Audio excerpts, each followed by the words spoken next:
നമസ്കാരം. പകൽ വാർത്ത ആരംഭിക്കുന്നു. ആദ്യം പ്രധാന വാർത്തകൾ.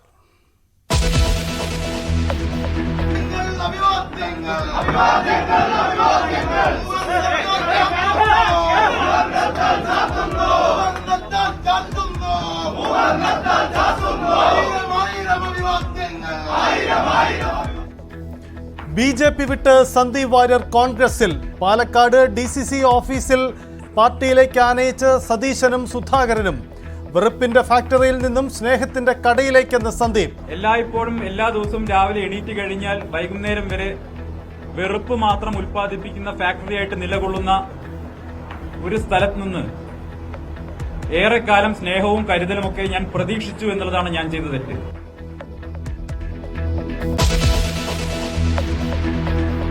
ചരിത്രത്തിലെവിടെയെങ്കിലും ഒരു ബലിദാനിയുടെ ഫോട്ടോ വെച്ച്, സ്ഥാനാർത്ഥിയുടെ ഫോട്ടോ കൂടി വെച്ച് വോട്ട് തേടുന്ന നിലയിലേക്ക് എന്നു മുതലാണ് ഈ സംഘടന തരംതാണു പോയത്? ബലിദാനിയായ ശ്രീനിവാസന്റെ ഫോട്ടോ വെച്ച് വോട്ട് തേടുന്ന അവസ്ഥയിലേക്ക് എന്നാണ് ഈ സംഘടന തരംതാണു പോയത്? ബി.ജെ.പിയെയും RSSനെയും സുരേന്ദ്രനെയും കടന്നാക്രമിച്ച് സന്ദീപ് വാര്യർ. പിണറായി സുരേന്ദ്രൻ ഡീലിനെതിരെ നിലപാടെടുത്തതാണ് കുറ്റമെന്ന് സന്ദീപ്. ബലിദാനികളെ ഒറ്റുകൊടുത്തിട്ട് സ്ഥാനാർത്ഥിക്കൊപ്പം ഫോട്ടോ വെച്ച് വോട്ട് തേടുന്നുവെന്ന ആരോപണം. സന്ദീപ് ശിഖണ്ഡിയെന്ന് കെ സുരേന്ദ്രൻ നിർത്തിയിട്ടും കൗരവപ്പട തോറ്റുപോയില്ലേ? ശിഖണ്ഡിയെ മുന്നിൽ നിർത്തിയിട്ടും കൗരവപ്പടയ്ക്ക് ജയിക്കാൻ കഴിഞ്ഞിട്ടില്ല. ഇവിടെ പാണ്ഡവപക്ഷം തന്നെ, കൃഷ്ണകുമാർ തന്നെ തേര് തെളിക്കും. 23-ാം തീയതി നമുക്ക് കാണാം.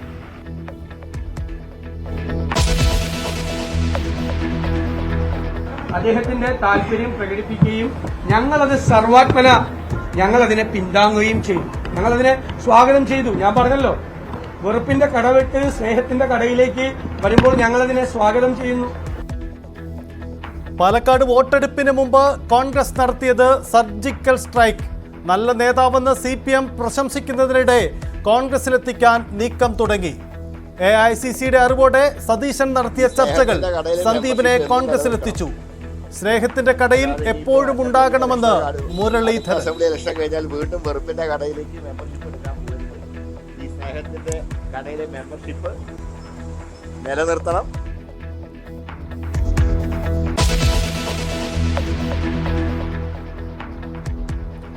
കേന്ദ്ര നിലപാടിൽ കടുത്ത നിരാശയിൽ വയനാട്ടുകാർ.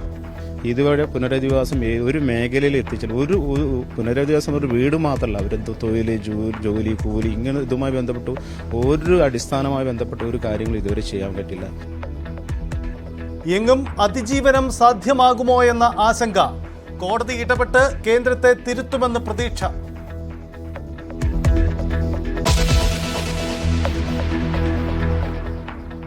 വൃശ്ചികപ്പുലരിയിൽ ശബരിമലയിൽ ദർശന പുണ്യം. സന്നിധാനത്ത് ഭക്തജന തിരക്ക് കുറയുന്ന ദിവസങ്ങളിൽ കൂടുതൽ പേർക്ക് ദർശന സൗകര്യം ഒരുക്കുമെന്ന് മന്ത്രി.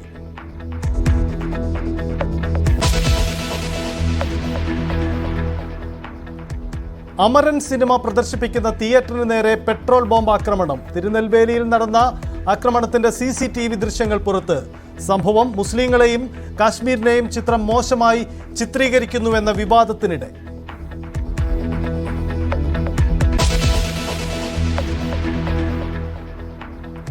കുറുവാക്കള്ളന്മാർ ഉറക്കം കെടുത്തുന്നു. പറവൂരിലും സാന്നിധ്യമെന്ന് സൂചന.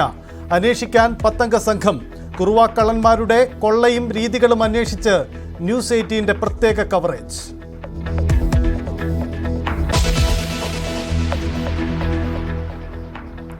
തിരുവനന്തപുരം നഗരസഭ ഓഫീസ് കവാടത്തിന് മുന്നിൽ ശുചീകരണ തൊഴിലാളികളുടെ ആത്മഹത്യാ ഭീഷണി.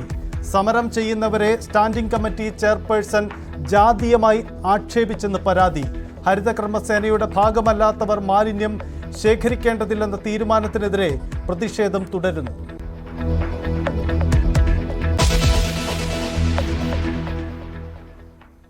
വിശദമായി കടക്കാം ഈ മണിക്കൂറിലെ ഏറ്റവും പ്രധാനപ്പെട്ട വാർത്തയിലേക്ക്. സന്ദീപ് വാര്യർ ഇനി കോൺഗ്രസുകാർ.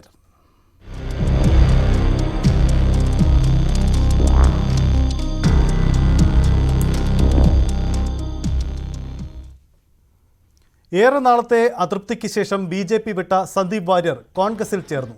പാലക്കാട് കോൺഗ്രസ് ഓഫീസിലെത്തിയാണ് അംഗത്വമെടുത്തത്.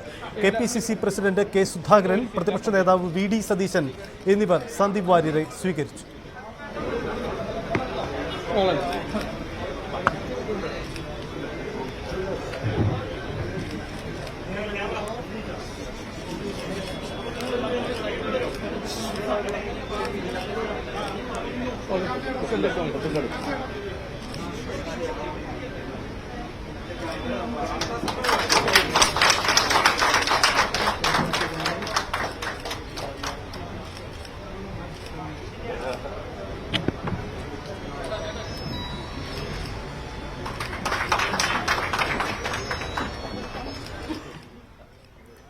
BJP വെറുപ്പ് ഉൽപ്പാദിപ്പിക്കുന്ന പാർട്ടിയെന്നാണ് സന്ദീപ് വാര്യർ ആരോപിച്ചത്. കോൺഗ്രസ് ക്യാമ്പിലെത്തിയതിന് പിന്നിൽ കെ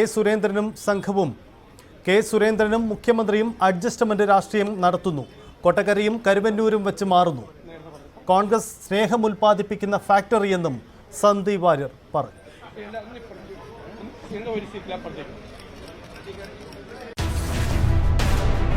എല്ലായ്പ്പോഴും എല്ലാ ദിവസവും രാവിലെ എണീറ്റ് കഴിഞ്ഞാൽ വൈകുന്നേരം വരെ വെറുപ്പ് മാത്രം ഉൽപ്പാദിപ്പിക്കുന്ന ഫാക്ടറിയായിട്ട് നിലകൊള്ളുന്ന ഒരു സ്ഥലത്ത് നിന്ന് ഏറെക്കാലം സ്നേഹവും കരുതലുമൊക്കെ ഞാൻ പ്രതീക്ഷിച്ചു എന്നുള്ളതാണ് ഞാൻ ചെയ്ത തെറ്റ്. ഈ സംഘടനയ്ക്കകത്ത് നിന്ന് എനിക്ക് കിട്ടിയത്, BJPക്കകത്ത് നിന്ന് എനിക്ക് കിട്ടിയത് അങ്ങേയറ്റത്തെ ഒറ്റപ്പെടുത്തലും വേട്ടയാടലുമാണ്. ഞാൻ ഇന്ന് ഈ നിമിഷം കോൺഗ്രസിന്റെ ആഫീസിൽ ബഹുമാനപ്പെട്ട പ്രതിപക്ഷ നേതാവിന്റെയും ബഹുമാനപ്പെട്ട KPCC പ്രസിഡന്റിന്റെയും സാന്നിധ്യത്തിൽ ഈ ത്രിവർണ്ണ ഷാൾ അണിഞ്ഞുകൊണ്ട് ഇവിടെ ഇരിക്കുന്നുണ്ടെങ്കിൽ അതിന്റെ ഉത്തരവാദി കെ സുരേന്ദ്രനും സംഘവുമാണ്. ഒരു സംശയവും ആ കാര്യത്തിൽ വേണ്ട. ഒരു ഓട്ടോക്രാറ്റിക് ആയിട്ടുള്ള ഒരു സിസ്റ്റത്തിനകത്ത് പെട്ടുപോയ അവസ്ഥയിലായിരുന്നു ഞാനുണ്ടായിരുന്നത്. ഏകാധിപത്യ പ്രവണതയുള്ള, ജനാധിപത്യത്തെ പാടയെ മതിക്കാത്ത ഒരു സിസ്റ്റത്തിനകത്ത് നിന്ന് വീർപ്പുമുട്ടി കഴിയേണ്ട അവസ്ഥയിലായിരുന്നു ഞാനുണ്ടായിരുന്നത്. സ്വന്തം അഭിപ്രായങ്ങൾ പറയാനോ വ്യക്തിത്വം കാത്തു സൂക്ഷിക്കാനോ ഏതെങ്കിലും വിഷയത്തിൽ മനുഷ്യപക്ഷത്തു നിന്നൊരു നിലപാട് പറയാനുള്ള സ്വാതന്ത്ര്യം പോലും ഇല്ലാതെ അച്ചടക്ക നടപടി നേരിട്ട ആളാണ് ഞാൻ. ചരിത്രത്തിലെവിടെയെങ്കിലും ഒരു ബലിദാനിയുടെ ഫോട്ടോ വെച്ച്, സ്ഥാനാർത്ഥിയുടെ ഫോട്ടോ കൂടി വെച്ച് വോട്ട് തേടുന്ന നിലയിലേക്ക് എന്നു മുതലാണ് ഈ സംഘടന തരംതാണു പോയത്? പാലക്കാട്ട് തെരഞ്ഞെടുപ്പിൽ, ഉപതെരഞ്ഞെടുപ്പിൽ ബലിദാനിയായ ശ്രീനിവാസന്റെ ഫോട്ടോ വെച്ച് വോട്ട് തേടുന്ന അവസ്ഥയിലേക്ക് എന്നാണ് ഈ സംഘടന തരംതാണു പോയത്? 17 പ്രതികൾക്ക് ജാമ്യം കിട്ടിയിരിക്കുന്നു. UAPA ചുമത്തിയ കേസിൽ 17 പ്രതികൾക്ക് ശ്രീനിവാസൻ വധക്കേസിൽ എങ്ങനെ ജാമ്യം കിട്ടി? പ്രതികൾക്ക് വേണ്ടി സുപ്രീം കോടതി സീനിയർ കൌൺസിൽ ഹാജരായപ്പോ പ്രോസിക്യൂഷന് വേണ്ടി കേരളത്തിലെ, ഞാൻ അദ്ദേഹത്തെ ചെറുതാക്കി കാണിക്കുകയല്ല, സുപ്രീം കോടതി സീനിയർ കൌൺസിൽ ഒരു കേസിൽ ഹാജരായി കഴിഞ്ഞാൽ അത് എത്രമാത്രം കോടതിയിൽ സ്വാധീനമുണ്ടാക്കുമെന്ന്, അല്ലെങ്കിൽ ആ കേസിൽ സ്വാധീനമുണ്ടാക്കുമെന്ന് നിയമവിദഗ്ധരായിട്ടുള്ള ആളുകളുണ്ട്, അവർക്കറിയാം. ശ്രീനിവാസൻ വധക്കേസ് കൈകാര്യം ചെയ്യുന്ന സമയത്ത് എന്തുകൊണ്ട് സുപ്രീം കോടതി കൌൺസിൽ പ്രതികൾക്ക് വേണ്ടി ഹാജരായപ്പോ മറുപക്ഷത്ത് പ്രോസിക്യൂഷന് വേണ്ടി BJPയിൽ എത്രയോ കേന്ദ്ര നേതാക്കന്മാർ സുപ്രീം കോടതി പ്രാക്ടീസ് ചെയ്യുന്നുണ്ടല്ലോ, എന്തേ ഒരാൾ പോലും ബലിദാനിയായ ശ്രീനിവാസന് വേണ്ടി ഹാജരായില്ല? കേരളത്തിലെ CPIMുമായി ചേർന്ന്, മുഖ്യമന്ത്രിയുമായി ചേർന്ന് നടത്തുന്ന അഡ്ജസ്റ്റ്മെന്റ് പൊളിറ്റിക്സിനെതിരെ നിലപാടെടുത്തു എന്നുള്ളതാണ് ഞാൻ ചെയ്ത കുറ്റം. കരിവന്നൂരും കൊടകരയും തമ്മിൽ പരസ്പരം വെച്ചുമാറുന്നതിനെ എതിർത്തു എന്നുള്ളതാണ് ഞാൻ ചെയ്ത കുറ്റം. ധർമ്മരാജന്റെ കോൾ ലിസ്റ്റിൽ പേരില്ലാതെ പോയി എന്നുള്ളതാണ് ഞാൻ ചെയ്ത കുറ്റം.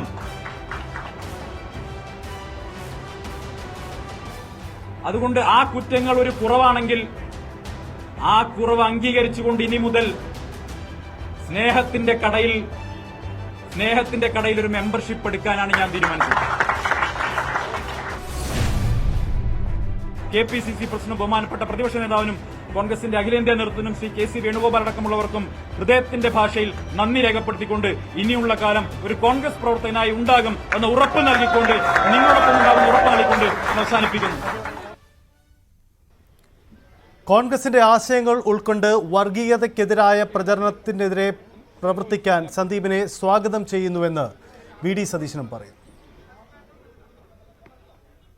അവരെല്ലാവരും, അദ്ദേഹം നല്ല വ്യക്തിയാണ്, നല്ല ക്രിസ്റ്റൽ ക്ലിയർ ആയിട്ടുള്ള ആളാണ്. അദ്ദേഹം പാർട്ടിയിലേക്ക് വന്നാൽ ഞങ്ങൾ ഹൃദയപൂർവ്വം സ്വാഗതം ചെയ്യുമെന്ന് കമ്മ്യൂണിസ്റ്റ് പാർട്ടിയുടെ സെക്രട്ടറി MV ഗോവിന്ദൻ, മുൻ മന്ത്രി ശ്രീ AK ബാലൻ, മന്ത്രി ശ്രീ MB രാജേഷ് ഉൾപ്പെടെയുള്ള മുഴുവൻ നേതാക്കളും പറഞ്ഞിട്ടുണ്ട്. അത് ഞങ്ങൾ ശരിവയ്ക്കുന്നു. അദ്ദേഹത്തിന്റെ താല്പര്യം പ്രകടിപ്പിക്കുകയും ഞങ്ങളത് സർവാത്മന ഞങ്ങളതിനെ പിന്താങ്ങുകയും ചെയ്തു. ഞങ്ങളതിനെ സ്വാഗതം ചെയ്തു. ഞാൻ പറഞ്ഞല്ലോ, വെറുപ്പിന്റെ കടവിട്ട് സ്നേഹത്തിന്റെ കടയിലേക്ക് വരുമ്പോൾ ഞങ്ങളതിനെ സ്വാഗതം ചെയ്യുന്നു. കോൺഗ്രസിന്റെ ആശയങ്ങളെ ഉൾക്കൊണ്ടുകൊണ്ട് വർഗീയതയ്ക്കെതിരായിട്ടുള്ള പ്രചരണത്തിന് അതല്ലേ നമ്മൾ ചെയ്യേണ്ടത്.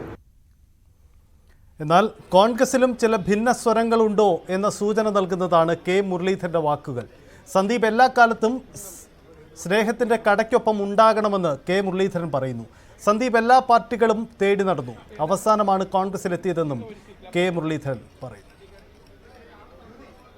ശ്രീ രാഹുൽ ഗാന്ധിയെ ചികിത്സാർത്ഥം കോട്ടയ്ക്കൽ അഡ്മിറ്റ് ചെയ്തപ്പോൾ കോട്ടയ്ക്കലല്ല കുതിരവട്ടത്താണ് അഡ്മിറ്റ് ചെയ്യേണ്ടത് എന്ന് പറഞ്ഞ ആളാണ്. പക്ഷേ അങ്ങനെയുള്ള സന്ദീപ് വാര്യർ 2 ആഴ്ച മുമ്പ് വന്ന് പ്രിയങ്ക ഗാന്ധിക്ക് വേണ്ടി പ്രചരണം നടത്തിയിരുന്നെങ്കിൽ രാഹുൽ ഗാന്ധിയോട് ചെയ്ത തെറ്റിനൊരു ക്ഷമാപണമാവുമായിരുന്നു. ഇപ്പോൾ ഏതായാലും അദ്ദേഹം വന്നു, നല്ല കാര്യമാണ്. മറ്റു പല പാർട്ടികളും അദ്ദേഹം നോക്കി നടന്നില്ല. അപ്പോൾ ഏതായാലും കോൺഗ്രസിലേക്ക് വന്നു, സ്വാഗതം. പക്ഷെ ഒരു കാര്യമേ ഉള്ളൂ, ഈ സ്നേഹത്തിൻ്റെ കടയിൽ മെമ്പർഷിപ്പ് എന്നും നിലനിൽക്കണം. അല്ലാതെ ഇനിയിപ്പോൾ അസംബ്ലി ഇലക്ഷനൊക്കെ അടുത്ത അസംബ്ലി ഇലക്ഷൻ കഴിഞ്ഞാൽ വീണ്ടും വെറുപ്പിൻ്റെ കടയിലേക്ക് മെമ്പർഷിപ്പ് എടുക്കാൻ പോകരുത്. ഈ സ്നേഹത്തിൻ്റെ കടയിലെ മെമ്പർഷിപ്പ് നിലനിർത്തണം. തുടർന്നുള്ള എല്ലാ കാലഘട്ടങ്ങളിലും രാഹുൽ ഗാന്ധിയുടെ നിലപാടിനൊപ്പം നിൽക്കണം എന്ന് മാത്രമേ ഞാൻ പറയുന്നുള്ളൂ. ഏതായാലും വന്നതിൽ സന്തോഷം.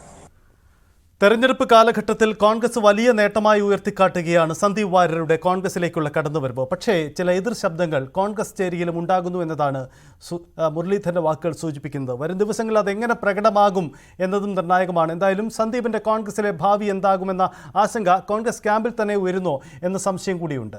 ശ്രീജിത്ത് നമുക്കൊപ്പമുണ്ട്. ശ്രീജിത്ത്, പാലക്കാട് രാഷ്ട്രീയത്തിൽ അവസാന ഘട്ടത്തിൽ കടന്നുവരുന്ന പുതിയ വിഷയമാണ് സന്ദീപ് വാര്യരുടെ കൂറുമാറ്റം. സ്വാഭാവികമായും കോൺഗ്രസ് നേട്ടമായി ഉയർത്തിക്കാട്ടുമ്പോൾ BJPയുടെ മറുപടി എന്തായിരിക്കും? CPM നടത്താൻ പോകുന്ന രാഷ്ട്രീയ നീക്കം എന്താണ്? പാലക്കാട് പറയാൻ പോകുന്ന രാഷ്ട്രീയം?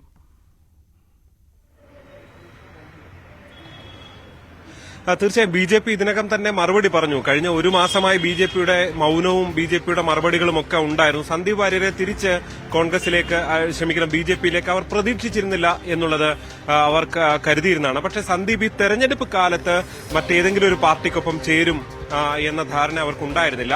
CPMലേക്കുള്ള വാതിൽ അടഞ്ഞിരുന്നു എന്ന് BJP കണക്ക് കൂട്ടിയിരുന്നു. പക്ഷേ പ്രത്യയശാസ്ത്രത്തെ ഉൾപ്പെടെ തള്ളിപ്പറഞ്ഞുകൊണ്ട്, പ്രധാനമന്ത്രി നരേന്ദ്രമോദിയെ ഉൾപ്പെടെ തള്ളിപ്പറഞ്ഞുകൊണ്ട്, രാഹുൽ ഗാന്ധിയെ പുകഴ്ത്തി പറഞ്ഞുകൊണ്ടൊരു മാറ്റം അത് ഈ തെരഞ്ഞെടുപ്പ് കാലത്തുണ്ടാകുമെന്ന് BJP കരുതിയിരുന്നില്ല. കാരണം അത്രയ്ക്ക് പെട്ടെന്നൊരു മാറ്റം സംഭവിക്കാവുന്ന ഒരു പ്രത്യയശാസ്ത്ര രീതിയല്ല BJPക്കുള്ളത്, സംഘപരിവാറിനുള്ളത്.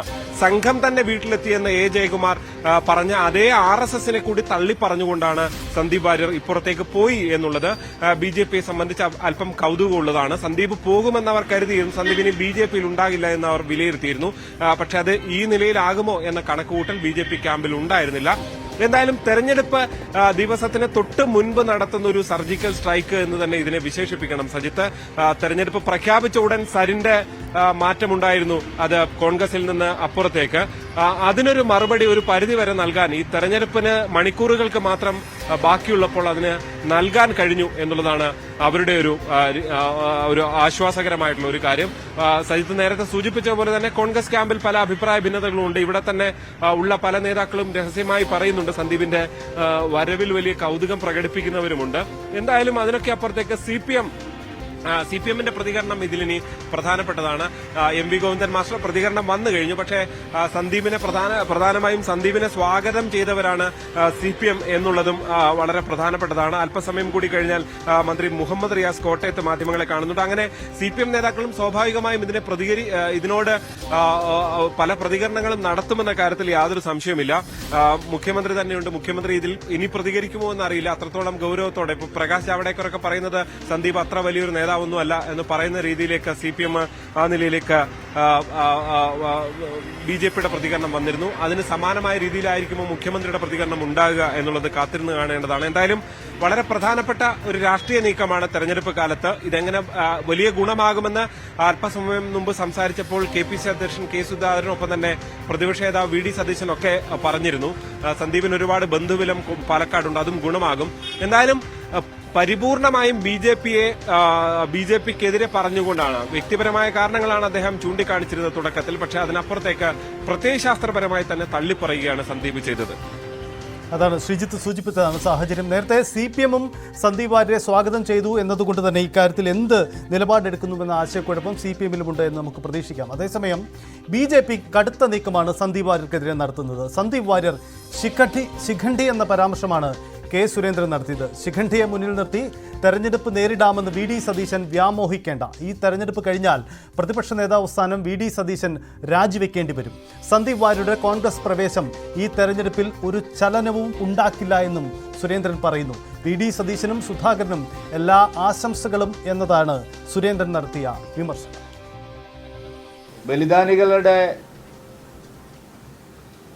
കാര്യത്തിൽ അവരെ വഞ്ചിക്കുന്ന സമീപനമാണ് ഇപ്പോൾ ഉണ്ടായിരിക്കുന്നത്. ഇതൊരു തിരക്കഥയാണ്, അപ്രസക്തമായിട്ടുള്ള ഒരു തിരക്കഥയാണ്. ഈ തെരഞ്ഞെടുപ്പിലോ കേരളത്തിൽ BJPക്കകത്തോ ഇതൊരു ചലനവും ഉണ്ടാക്കാൻ പോകുന്നില്ല. ഒരു ചലനവും ഉണ്ടാക്കാൻ പോകുന്നില്ല. ഞാൻ എൻ്റെ വാക്കുകൾ ഉറപ്പിച്ചെഴുതിക്കോളൂ. ഈ കോൺഗ്രസ് പ്രവേശനം ഒരു ചലനവും ഉണ്ടാക്കാൻ പോകുന്നില്ല. സന്ദീപിനെതിരെ നേരത്തെയും പാർട്ടി നടപടിയെടുത്തതാണ്. ആ നടപടി ഫേസ്ബുക്ക് പോസ്റ്റ് ഇട്ടതുകൊണ്ടൊന്നും ആയിരുന്നില്ല. നിങ്ങൾക്കെല്ലാവർക്കും അറിയാം. ഞാൻ ആ നടപടിയുടെ കാരണങ്ങൾ അന്ന് പുറത്തു പറയാതിരുന്നത് ഒരു രാഷ്ട്രീയ പാർട്ടി പുലർത്തേണ്ട, സാമാന്യമായി പാലിക്കേണ്ട മര്യാദയുടെ പേരിൽ മാത്രമാണ്. അതുകൊണ്ട് VD സതീശനും സുധാകരനും ഞാൻ എല്ലാ ആശംസകളും നേരുകയാണ്. സന്ദീപ് വാര്യർ കോൺഗ്രസിൽ നീണാൾ വാഴട്ടെ എന്ന് ഞാൻ ആശംസിക്കുന്നു. സന്ദീപ് വാര്യരുടെ കോൺഗ്രസ് പ്രവേശത്തിൽ പിന്നീട് പ്രതികരിക്കാമെന്നാണ് CPM സംസ്ഥാന സെക്രട്ടറി MV ഗോവിന്ദൻ പറഞ്ഞത്. എല്ലാവരെയും സ്വാഗതം ചെയ്യാറുണ്ടല്ലോ എന്നും അദ്ദേഹം മറുപടി പറഞ്ഞു. സന്ദീപ് വാര്യർ കോൺഗ്രസിലെത്തിയതോടെ BJP കോൺഗ്രസ് ഡീൽ കൂടുതൽ വ്യക്തമായെന്ന് EP ജയരാജൻ. UDF സ്ഥാനാർത്ഥി എപ്പോൾ BJPയിൽ ചേരുമെന്ന് നോക്കിയാൽ മതി. LDF വിജയം ഉറപ്പായപ്പോഴാണ് കോൺഗ്രസ് BJPയെ കൂടുതൽ ആശ്രയിക്കുന്നത്. LDF മുന്നേറ്റത്തിൽ കോൺഗ്രസ് അങ്കലാപ്പിലാണ്. പാലക്കാട് സരിൻ നല്ല ഭൂരിപക്ഷത്തിൽ വിജയിക്കുമെന്നും EP ജയരാജൻ പറയുന്നു. കോൺഗ്രസ് BJP ഡീൽ ഇപ്പോൾ അത് ഓരോന്നോരോന്നായി യാഥാർത്ഥ്യമായിക്കൊണ്ടിരിക്കുകയാണ്. ഇനിയിപ്പോൾ എനിക്ക് തോന്നുന്നത് ഈ പാലക്കാട് മത്സരിക്കുന്ന കോൺഗ്രസ് സ്ഥാനാർത്ഥി എപ്പോഴാണ് BJPയിൽ പോവുക എന്നുള്ളതാണ്. അതുകൊണ്ട് കോൺഗ്രസ് BJP ഐക്യമാണ് ഇതിനടിസ്ഥാനം. ഇടതുപക്ഷ ജനാധിപത്യ മുന്നണി പാലക്കാട് വിജയിക്കുമെന്ന് വന്നപ്പോൾ കോൺഗ്രസ് അങ്കലാപ്പിലാണ്. അതിൻ്റെ ഭാഗമായിട്ട് തന്നെ അവർ BJPയെ കൂടുതൽ ആശ്രയിക്കുന്നു. BJP നേതാക്കൾ ഇപ്പോൾ അതിലേക്ക് പോയിക്കൊണ്ടിരിക്കുന്നു. കുളത്തിൽ നിന്ന് ചാടിയാൽ വലയിൽ, വലയിൽ നിന്ന് ചാടിയാൽ കുളത്തിൽ, അതാണ് കോൺഗ്രസ് BJP ബന്ധമെന്ന് NN കൃഷ്ണദാസ് പരിഹസിച്ചു. സന്ദീപ് വാര്യർ കോൺഗ്രസിലെത്തിയതിനോടാണ് അദ്ദേഹത്തിൻ്റെ പ്രതികരണം. കുളത്തിൽ നിന്ന് പോയാൽ വലയിൽ, വലയിൽ നിന്ന് ചാടിയാൽ കുളത്തിൽ, ഇതാണ് കോൺഗ്രസും BJP സന്ദീപ് വാര്യർ കോൺഗ്രസിലേക്ക് പോയി. കോൺഗ്രസിലുള്ള ഒരു കോൺഗ്രസിൽ പോയവരാ ഇന്ന് BJPയുടെ മുഴുവൻ നേതാക്കളും. അപ്പോൾ കുളത്തിൽ നിന്ന് പോയാൽ വലയും, വലയിൽ നിന്ന് പോയാൽ കുളത്തിൽ, ഇത്രയേ ഉള്ളൂ കോൺഗ്രസും BJP തമ്മിലുള്ള വ്യത്യാസം. ഇതാണ് ഇന്നത്തെ പകൽ ദിനത്തിൽ രാഷ്ട്രീയത്തെ നിർണായകമാക്കുന്നത്. പാലക്കാട് ഇനി അവശേഷിക്കുന്നത് 2 പകൽ ദിനങ്ങളാണ് പരസ്യ പ്രചരണത്തിന്. ആ ദിവസത്തിൽ അങ്ങേയറ്റം സങ്കീർണമായ രാഷ്ട്രീയ കാലാവസ്ഥയിലൂടെ പാലക്കാട് കടന്നു പോവുകയാണ്. ഇനിയും അവശേഷിക്കുന്ന ഇന്നത്തെ ഈ ദിവസവും നമുക്ക് നിരവധി രാഷ്ട്രീയ നീക്കങ്ങൾ പാലക്കാട് നിന്നും പ്രതീക്ഷിക്കാം. മറ്റൊരു വിഷയത്തിലേക്ക് പോകുമ്പോൾ കേന്ദ്രവും കേരളവും വയനാടിനെ മാറുന്നു.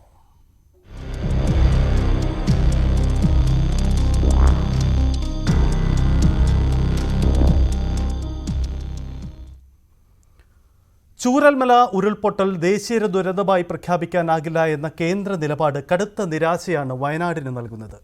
കേരളത്തോട് കേന്ദ്രം ചിറ്റമ്മ നയം കാണിക്കുകയാണെന്നാണ് ഈ നാട്ടുകാർ വേദനയോടെ പറയുന്നത്. അതിജീവനം എങ്ങനെ സാധ്യമാകുമെന്ന ചോദ്യത്തിന് ഇനിയും ഉത്തരമുണ്ടായിട്ടില്ല.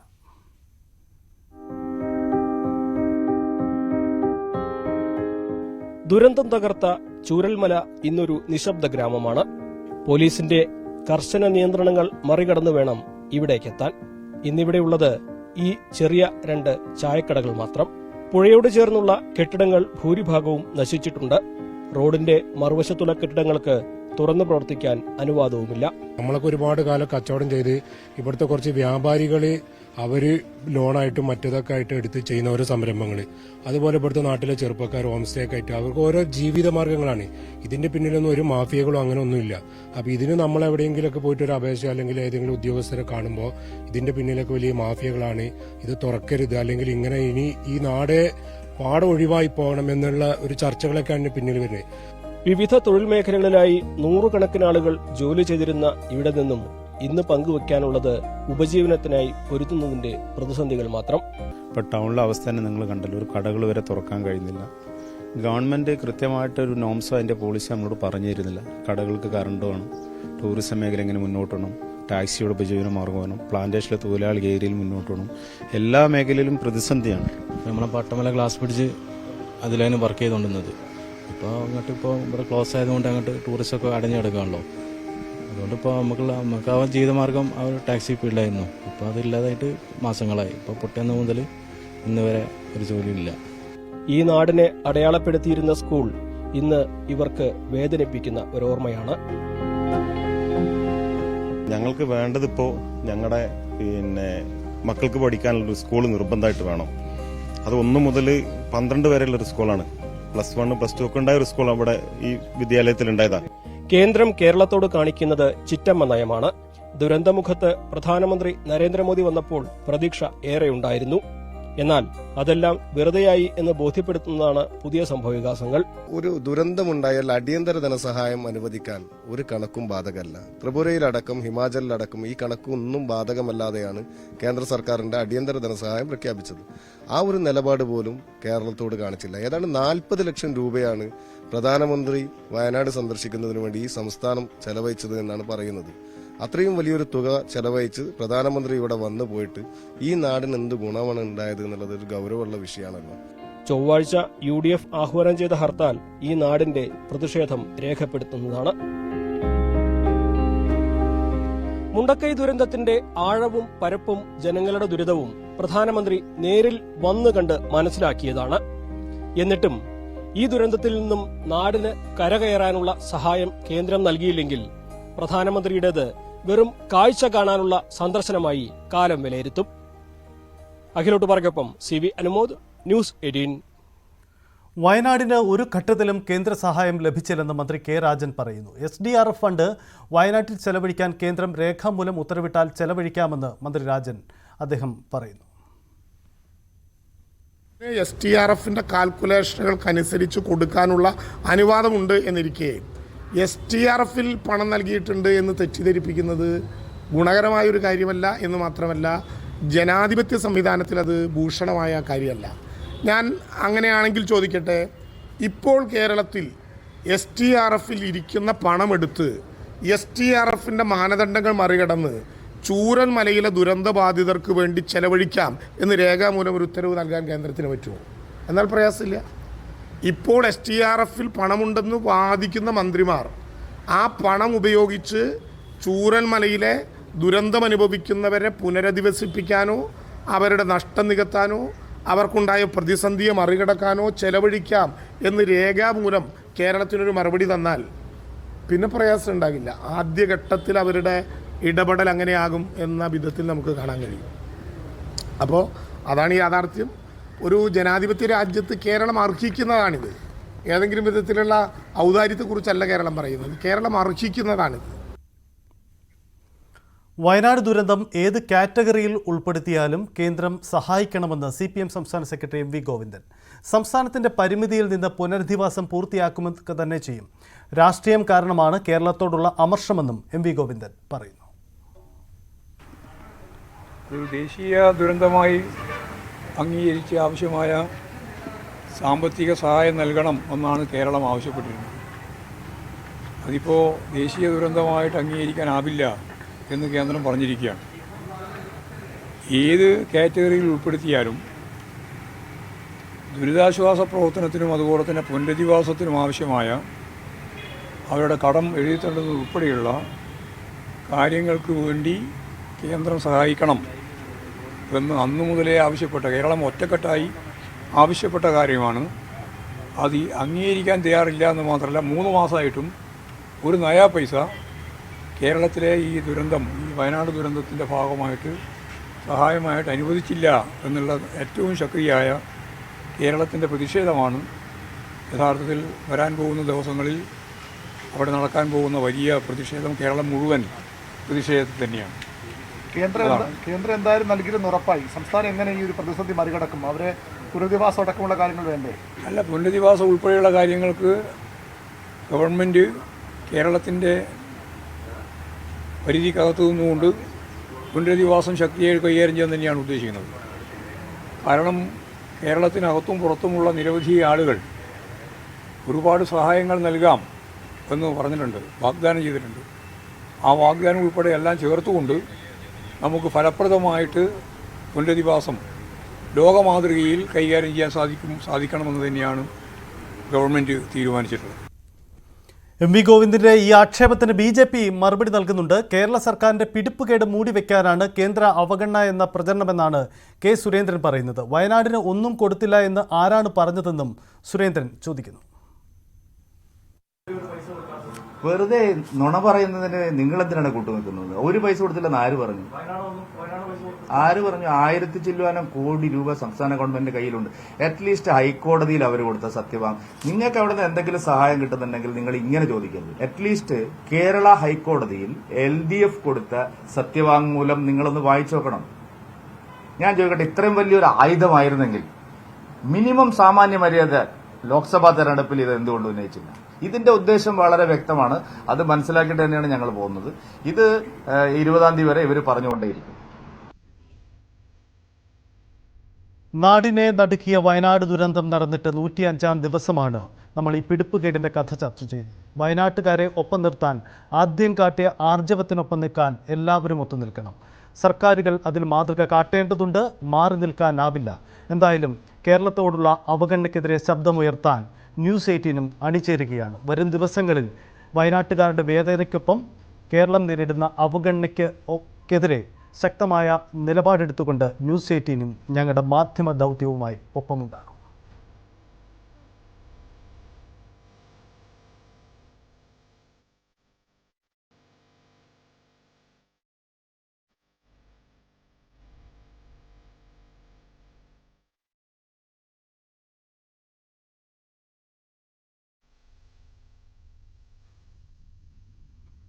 ഇനി മറ്റൊരു വാർത്തയിലേക്ക് പോകുമ്പോൾ നാട്ടുകാരുടെ ഉറക്കം കെടുത്തുകയാണ് കുറുവാക്കള്ളന്മാർ.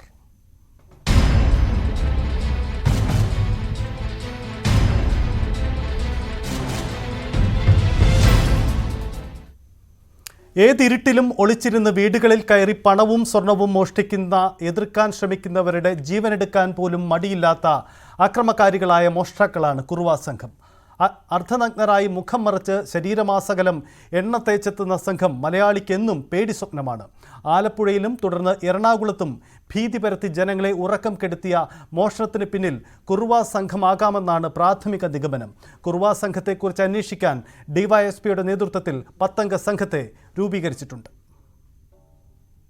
6 വീടുകളിലാണ് കുറുവാ സംഘം എന്ന് സംശയിക്കുന്ന മോഷണ സംഘം എത്തിയത്. പല വീടുകളുടെയും പിൻവാതിലുകൾ ഇളക്കി അകത്ത് കടക്കാൻ ശ്രമം നടത്തിയെങ്കിലും വീട്ടുകാർ ഉണർന്നതിനാൽ ഉപേക്ഷിക്കുകയായിരുന്നു. രാത്രി ഒരു 1 മണി സമയത്താണ് ഞാൻ അമ്മയും ഉറങ്ങിയിരുന്നു. അമ്മയാണ് ആദ്യം സൗണ്ട് കേട്ട് വാതിൽ കുറ്റിയിറണ ലൈറ്റ് അടിച്ചിട്ട് കുറ്റിയിറണ ഒച്ചയിട്ട്, അപ്പൊ പെട്ടെന്ന് തന്നെ ഇവിടെ ചവിട്ടണ പൊളിക്കണ സൗണ്ട് കേട്ട്. അപ്പൊ അമ്മ എന്നെ വിളിച്ചപ്പോ തന്നെ പിന്നെ ലൈറ്റ് ഇടുകയും ചെയ്തു. അപ്പൊ തന്നെ അവര് പോവുകയാണ് ചെയ്ത്. മോഷണത്തിന് എത്തിയത് കുറുവാ സംഘമാണോ എന്ന് ഇപ്പോഴും സ്ഥിരീകരിക്കാനായിട്ടില്ല എന്ന് പോലീസ് പറയുന്നു. ഡിവൈഎസ്പിയുടെ നേതൃത്വത്തിൽ 10 പേരടങ്ങുന്ന അന്വേഷണ സംഘത്തിനാണ് രൂപം നൽകിയിട്ടുള്ളത്. ഇന്നലെ രാത്രി ആലുവ റൂറൽ SP സ്ഥലത്തെത്തി പരിശോധനകൾ നടത്തിയിരുന്നു. പറവൂർ മേഖലയിൽ പോലീസ് പട്രോളിംഗ് ശക്തമാക്കിയിട്ടുണ്ടെങ്കിലും നാട്ടുകാർ ഇപ്പോഴും ഭീതിയിലാണ്. അവര് മോഷണം മാത്രമല്ല ഉദ്ദേശിക്കുന്നത്. കാരണം മോഷ്ടിക്കാൻ കിട്ടിയില്ലെങ്കിൽ കൊല ചെയ്യുന്ന അവസ്ഥയാണ് കാണുന്നത്. അതുകൊണ്ട് ഈ പ്രദേശത്തെ ജനങ്ങളിപ്പോൾ ഭയങ്കര ഭീതിയോടെ കാണുന്നത്. ആലപ്പുഴയിലെ കുറുവാ മോഷണ പരമ്പരയിൽ മോഷ്ടാക്കളിൽ ഒരാളെ തിരിച്ചറിഞ്ഞതായി പോലീസ് വ്യക്തമാക്കി. പ്രതിയുടെ മുഖം വ്യക്തമാകുന്ന CCTV ദൃശ്യങ്ങൾ പോലീസിന് ലഭിച്ചു. ഇയാൾ പ്രായമായ ആളാണെന്നും നിരവധി മോഷണക്കേസുകളിൽ പ്രതിയാണെന്നുമാണ് പോലീസിന്റെ കണ്ടെത്തൽ. പുന്നപ്രയിലെ CCTV ദൃശ്യങ്ങളിൽ നിന്നാണ് പ്രതിയെ തിരിച്ചറിഞ്ഞത്. വൈകാതെ തന്നെ ഇയാളെ പിടികൂടാൻ കഴിയുമെന്നും അന്വേഷണ സംഘം വ്യക്തമാക്കി. അതേസമയം തൂക്കുകുളത്ത് യുവാവിനെ ആക്രമിച്ച് കടന്നുകളഞ്ഞത് ഇയാളുടെ കൂട്ടാളിയാണെന്നാണ് പോലീസ് സംശയിക്കുന്നത്. ആക്രമണത്തിനിടെ മൂക്കിന് ഗുരുതര പരിക്കേറ്റ മോഷ്ടാവ് സമീപത്തെ ആശുപത്രികളിൽ ചികിത്സ തേടിയിട്ടുണ്ടോ എന്നും പോലീസ് പരിശോധിക്കുന്നുണ്ട്. ന്യൂസ് 18 കൊച്ചി, ആലപ്പുഴ. പാലക്കാട് പരസ്യപ്രചരണം അവസാനിക്കാൻ ഇനി 2 നാളുകൾ കൂടി മാത്രം ബാക്കി.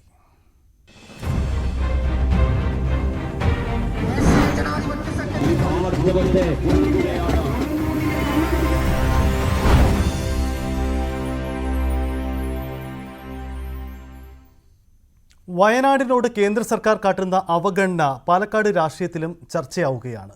കേന്ദ്രത്തിൻ്റെ ഭൂപടത്തിൽ കേരളം ഇല്ലാത്തതുകൊണ്ട് കേരളത്തിൻ്റെ ഭൂപടത്തിൽ നിന്നും BJPയെ ഇല്ലാതാക്കാൻ പാലക്കാട്ടെ ജനങ്ങൾ വോട്ട് ചെയ്യുമെന്ന് രാഹുൽ മാങ്കൂട്ടത്തിൽ പറയുന്നു.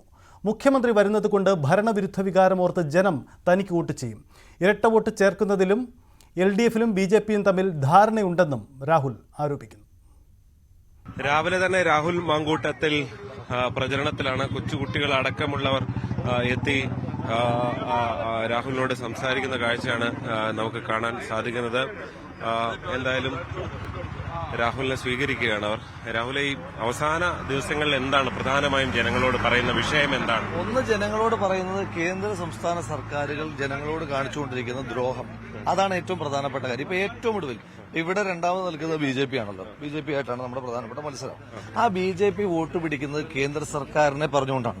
അതുകൊണ്ടാണല്ലോ അദ്ദേഹത്തിന്റെ അവരുടെ സ്ഥാനാർത്ഥിയുടെ ചിത്രത്തിൽ പോലും ഇന്ത്യയുടെ പ്രധാനമന്ത്രിയുടെ ചിത്രം എടുക്കുന്നത്. ആ കേന്ദ്ര സർക്കാർ എന്താ കേരളത്തോട് കാണിക്കുന്നത്? വയനാട്ടിൽ എന്താ ചെയ്തത്?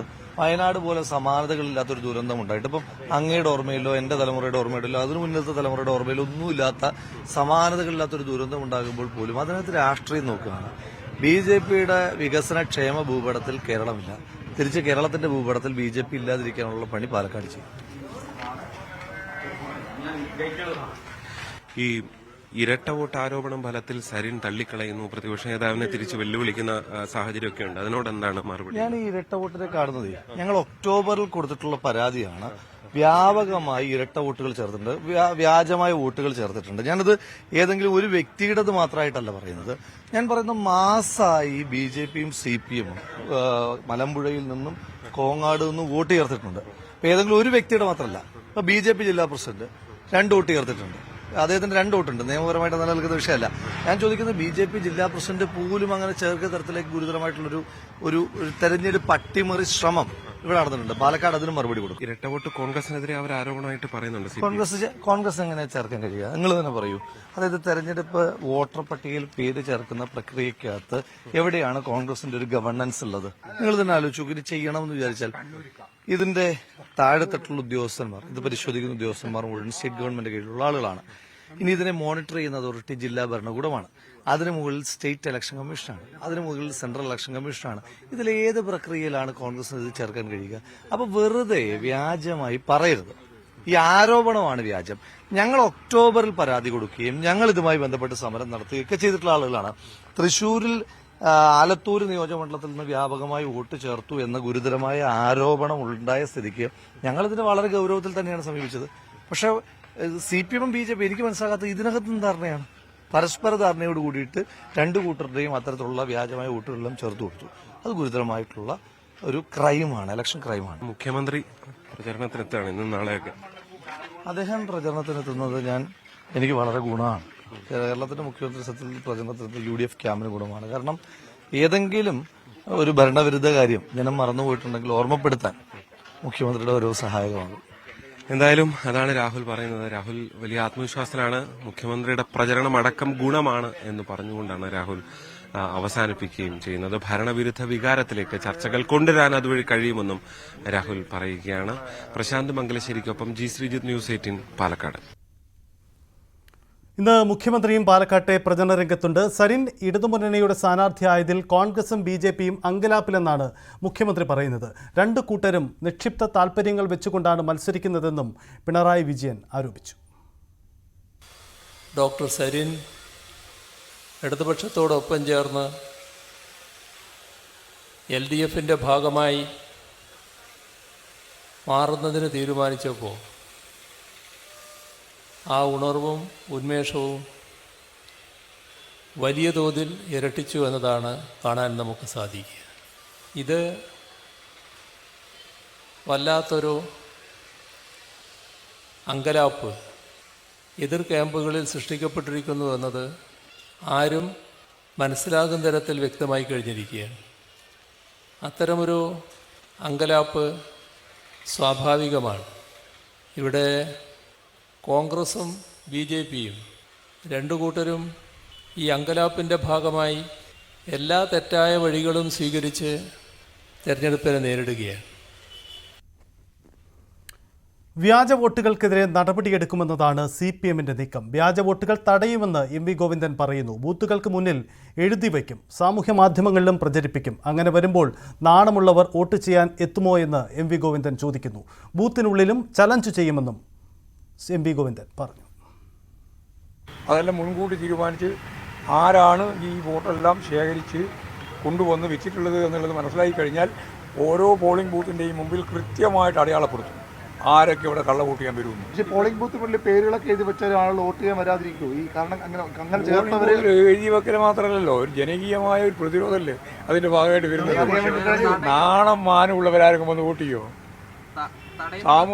തടയൊന്നുമല്ല, സാമൂഹ്യ മാധ്യമത്തിന്റെ മുമ്പിൽ ഇതാ എൻ്റെ വോട്ട് ഇവിടെ ഇല്ല എന്ന് പറഞ്ഞു കഴിഞ്ഞാൽ അമ്മാതിരിയുള്ള ആള് വന്നിട്ട് വോട്ട് ചെയ്യാന്ന് പറയുന്നത് അത്ര എളുപ്പമല്ലല്ലോ കേരളത്തിൽ. അത് നോക്കാം, നമുക്ക് അന്നേരം ചാലഞ്ച് ചെയ്യാലോ. അതിനൊക്കെ പല പരിപാടികളും ഉണ്ട്.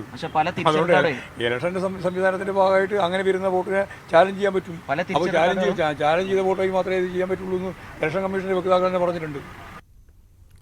ഒരു ദേശീയ വാർത്തയിലേക്ക് പോകുമ്പോൾ ഉത്തർപ്രദേശിലെ ഝാൻസിയിൽ ആശുപത്രിയിലുണ്ടായ തീപിടുത്തത്തിൽ 16 കുട്ടികളുടെ നില ഇപ്പോഴും ഗുരുതരമായി തുടരുകയാണ്. 10 കുട്ടികളാണ് ഇതുവരെ മരണപ്പെട്ടത്. മഹാലക്ഷ്മി ഭായ് മെഡിക്കൽ കോളേജിലെ നിയോനാറ്റൽ ICUവിൽ ഇന്നലെ രാത്രി 10:30-ക്കാണ് തീപിടുത്തമുണ്ടായത്. തീപിടുത്തത്തിന്റെ കാരണം ഷോർട്ട് സർക്യൂട്ട് മൂലമെന്നതാണ് പ്രാഥമിക നിഗമനം. ഓക്സിജൻ റൂമിന് തീപിടിച്ചതാണ് തീ അതിവേഗം കത്തിപ്പടരാൻ ഇടയാക്കിയത്.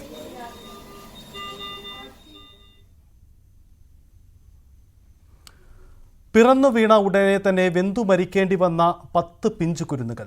ജീവനായി മല്ലടിച്ച് ICUവിൽ കഴിയുന്ന 16 കുഞ്ഞുങ്ങൾ. ഉത്തർപ്രദേശിൽ ആശുപത്രി അധികൃതരുടെ അനാസ്ഥയിൽ പിഞ്ചു കുഞ്ഞുങ്ങൾ കൂട്ടത്തോടെ മരണപ്പെടുന്നത് ആദ്യമല്ല. ഇനിയും തിരുത്താത്ത ആ അനാസ്ഥയുടെ ചരിത്രത്തിലേക്ക്. പൊതുജനാരോഗ്യ മേഖലയിൽ ഇന്ത്യയിൽ ഏറ്റവും പിന്നാക്കം നിൽക്കുന്ന നാടാണ് 24.25 കോടി ജനങ്ങൾ വസിക്കുന്ന ഉത്തർപ്രദേശ്. ഇന്ത്യയുടെ ശരാശരി നവജാത ശിശുമരണ നിരക്ക് 1000 കുഞ്ഞുങ്ങൾക്ക് 25.79 ഉത്തർപ്രദേശിൻ്റേത് 38. മധ്യപ്രദേശ് മാത്രമാണ് UPക്ക് മുന്നിലുള്ളത്. കേരളത്തിൽ ഇത് 6 മാത്രമാണെന്ന് ഓർക്കണം. പൊതുജനാരോഗ്യ മേഖലയിലെ ദുർബലതയ്ക്കൊപ്പം അനാസ്ഥ കൂടി ചേരുമ്പോൾ UPയിലുണ്ടായ ദുരന്തങ്ങൾ നിരവധിയാണ്. 2017 BRD മെഡിക്കൽ കോളേജ് ഗോരഖ്പൂർ. ആ വർഷം സെപ്റ്റംബർ 2 വരെ 1317 നവജാത ശിശുക്കളാണ് ഈ ആശുപത്രിയിൽ മരിച്ചത്. 6 ദിവസത്തെ ഇടവേളയിൽ 63 കുഞ്ഞുങ്ങൾ മരിച്ചതോടെയാണ് സംഭവം പുറത്തറിഞ്ഞത്.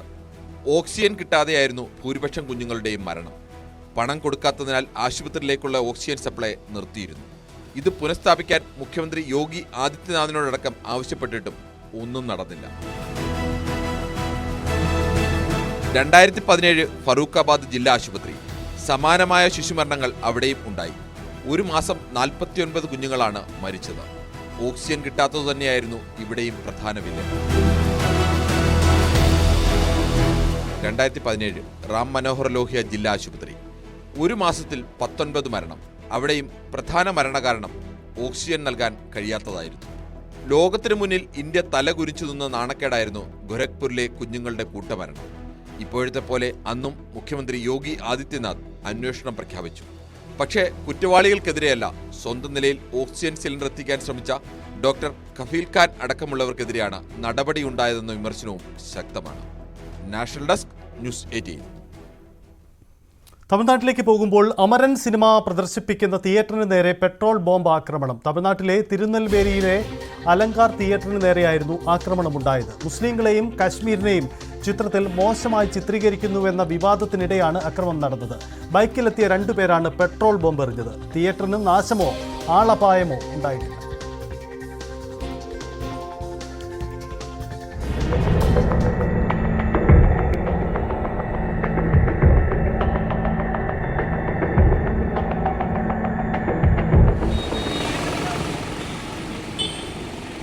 2014 കശ്മീരിൽ ഭീകരെ നേരിടുന്നതിനിടെ വീരമൃത്യു വരിച്ച മേജർ മുകുന്ദ് വരദരാജന്റെ കഥയാണ് ചിത്രം പറയുന്നത്. ചിത്രം വിലക്കണമെന്നാവശ്യപ്പെട്ട് കമൽഹാസന്റെ രാജ്കമൽ ഫിലിംസിലേക്ക് SDPI പ്രതിഷേധ മാർച്ച് നടത്തിയിരുന്നു. കമൽഹാസന്റെ കോലവും കത്തിച്ചിരുന്നു. KP അഭിലാഷ് ചേരുന്നു. അഭിലാഷ്, എന്തായിരുന്നു ഈ സംഭവം? ഇപ്പോഴത്തെ സാഹചര്യം എന്താണ്? സജിത്ത്, കഴിഞ്ഞ ദിവസം പുലർച്ചെ ആണ് 2 പേർ ബൈക്കിൽ എത്തുകയും ബൈക്കിൽ നിന്ന് ഇറങ്ങിയ ഇവർ 3 കുപ്പി പെട്രോൾ ബോംബ് എറിയുകയും ചെയ്തത്. തിരുനെൽവേലിയിലെ അലങ്കാർ തിയേറ്ററിന് നേരെയാണ് ഇത്തരത്തിൽ ഒരു ആക്രമണം ഉണ്ടായത്. ആക്രമണത്തിൽ തിയേറ്ററിന് സാരമായ കേടുപാടുകളൊന്നും തന്നെ സംഭവിച്ചിട്ടില്ല. അതോടൊപ്പം തന്നെ ആ സമയത്ത് ആരും ഉണ്ടായിരുന്നില്ല എന്നതുകൊണ്ട് തന്നെ ആളപായമോ മറ്റ് അപകടങ്ങളോ ഒന്നും തന്നെ ഇല്ല. എങ്കിലും ഇപ്പോൾ ഈ ചിത്രം ഏറെ വിവാദമായിരിക്കുന്ന ഒരു പശ്ചാത്തലം ആണ് ഉള്ളത്. ശിവകാർത്തികേയൻ നായകനായി രാജ്കുമാർ പെരിയസ്വാമി സംവിധാനം ചെയ്ത ചിത്രത്തിന് തമിഴ്നാട്ടിൽ വലിയ സ്വീകാര്യതയാണ് ലഭിച്ചുകൊണ്ടിരിക്കുന്നത്. നിറഞ്ഞ സദസ്സുകളിൽ ആണ് ഇപ്പോൾ പ്രദർശനം തുടരുകയും ചെയ്യുന്നത്. ഈ ചിത്രം വിലക്കണം എന്നാവശ്യപ്പെട്ടുകൊണ്ട് SDPI വലിയ പ്രതിഷേധം ആണ് ഉയർത്തുന്നത്. മുസ്ലിം ജനതയെയും അതോടൊപ്പം തന്നെ കശ്മീരിനെയും അപമാനിക്കുന്നു എന്നുള്ളതാണ് SDPIയുടെ ആരോപണം. അതോടൊപ്പം തന്നെ അതിൽ ചില മുദ്രാവാക്യങ്ങളൊക്കെ, അതായത് 2014 വീരമൃത്യു വരിച്ച മേജർ മുകുന്ദ് വരദരാജന്റെ കഥയെ ആസ്പദമാക്കിയിട്ടുള്ള ഒരു ചിത്രം ആണ് ഇത്. ഇതിൽ തന്നെ ഈ സേനാ വിഭാഗത്തിൻ്റെ ഭാഗമായിരിക്കെയൊക്കെ മുഴക്കുന്ന മുദ്രാവാക്യങ്ങൾ അത് മതസ്പർദ്ധ ഉണ്ടാക്കുന്ന മുദ്രാവാക്യങ്ങളാണ് എന്നതുൾപ്പെടെ ആണ് SDPI ഉയർത്തി കാണിക്കുന്നത്. എന്നാൽ ഈ മേഖലയുമായി ബന്ധപ്പെട്ട് അല്ലെങ്കിൽ സൈനിക കേന്ദ്രങ്ങളിൽ നിന്ന് അറിയാൻ സാധിക്കുന്നത് വെവ്വേറെ റെജിമെൻറ്റുകളിൽ ഉള്ളവർ യുദ്ധമുഖത്തേക്കൊക്കെ പോകുമ്പോൾ ഇത്തരത്തിൽ മുദ്രാവാക്യങ്ങൾ മുഴക്കാറുണ്ട്. അത് ഏതെങ്കിലും ജാതി മത വിഭാഗങ്ങളെ അപകീർത്തിപ്പെടുത്തുന്ന ഒന്നല്ല എന്നുള്ളതാണ് സൈനിക വിഭാഗങ്ങളിൽ നിന്ന് ലഭിക്കുന്ന പ്രതികരണം. എന്തായാലും തമിഴ്നാട് സർക്കാർ ഈ ചിത്രത്തിന് പൂർണ്ണമായി പിന്തുണയാണ് നൽകുന്നത്. ഈ ചിത്രത്തിൻ്റെ പ്രദർശനം കാണുന്നതിന് വേണ്ടി തമിഴ്നാട് മുഖ്യമന്ത്രി MK സ്റ്റാലിനും ഉപമുഖ്യമന്ത്രി ഉദയനിധി സ്റ്റാലിനുമൊക്കെ എത്തുകയും ചെയ്തിരുന്നു. സിനിമാ മേഖലയിൽ നിന്ന് ഉള്ളവർ ഉൾപ്പെടെ വലിയ പിന്തുണ തന്നെയാണ് നൽകിക്കൊണ്ടിരിക്കുന്നത്. അതിനിടയിലും SDPIയുടെ പ്രതിഷേധം ഇപ്പോഴും തുടർന്നുകൊണ്ടിരിക്കുകയാണ്. കഴിഞ്ഞ ദിവസം ആണ് ഈ സിനിമയുടെ നിർമ്മാതാക്കൾ, അത് കമൽഹാസന്റെ രാജ് കമൽ ഫിലിംസ് ആണ് ഈ ചിത്രത്തിൻ്റെ നിർമ്മാതാക്കൾ. രാജ്കമൽ ഫിലിംസിൻ്റെ ചെന്നൈ അൽവാർപേട്ടിലെ ഓഫീസിന് നേരെയും ഒക്കെ പ്രതിഷേധം ഉണ്ടായി. ഒരു ഭാഗത്ത് പ്രതിഷേധം കനക്കുന്നതിനിടെയാണ് ഈ ആക്രമണം ഉണ്ടായത്. എന്നാൽ ആക്രമണത്തിന് പിന്നിൽ ആര് എന്നത് വ്യക്തമല്ല. സജിത്, അതാണ് സാഹചര്യം. അമരൻ സിനിമയ്ക്കെതിരെ വലിയ പ്രതിഷേധം തമിഴ്നാട്ടിൽ. ഇനി വൃശ്ചിക പുലരിയിൽ നട തുറന്നതോടെ ശബരിമല പുണ്യ നിമിഷങ്ങളിലേക്കാണ് കടക്കുന്നത്.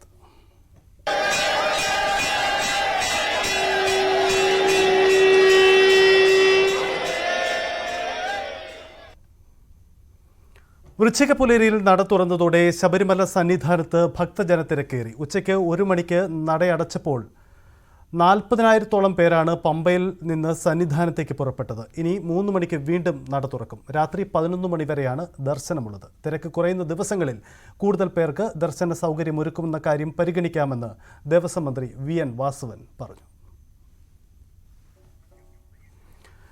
സജീവ് സീവാര് ശബരിമലയിൽ നിന്നും നമുക്കൊപ്പമുണ്ട്. സജീവ്, ശബരിമല തീർത്ഥാടനത്തിൻ്റെ ആദ്യ ദിവസങ്ങൾ തന്നെ വലിയ തിരക്കിലേക്കാണ് കടക്കുന്നത്. ഒരുക്കിയ സജ്ജീകരണങ്ങളെല്ലാം പ്രാപ്തമാണോ? എന്താണ് സാഹചര്യം?